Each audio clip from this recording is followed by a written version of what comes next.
Actually, may basis yung sinasabi ni Presidente doon mismo sa ating saligang batas as well dun sa sa ating mga jurisprudence, no. May case dati ang mga kongresista na nag-allocate sila ng parang increase in salaries.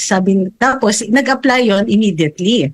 So it was stricken down by the Supreme Court. Sabi ng Korte Suprema, you cannot pass a law or even a rule and allocate to yourself a benefit immediately. Lahat ng batas, prospective yan. So, ibig sabihin, it will benefit the next batch. So, yun ang sinasabi ni Pangulo, na andin din yun sa ating saligang batas, precisely on emoluments and benefits.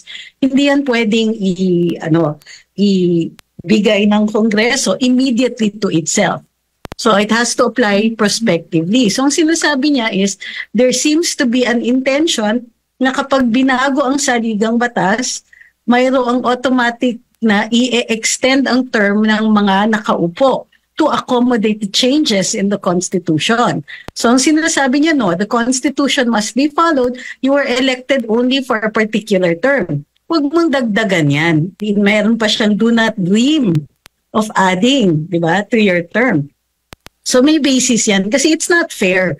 Hindi ka naman inelect para magdagdag ng benepisyo sa sarili nyo. And ano pa nga ba ang extended term kung di dagdag benepisyo, dahil ang electorate, yung mga taong bumoto sa mga opisyalis natin, ay binoto sila knowing that they would serve only a particular term.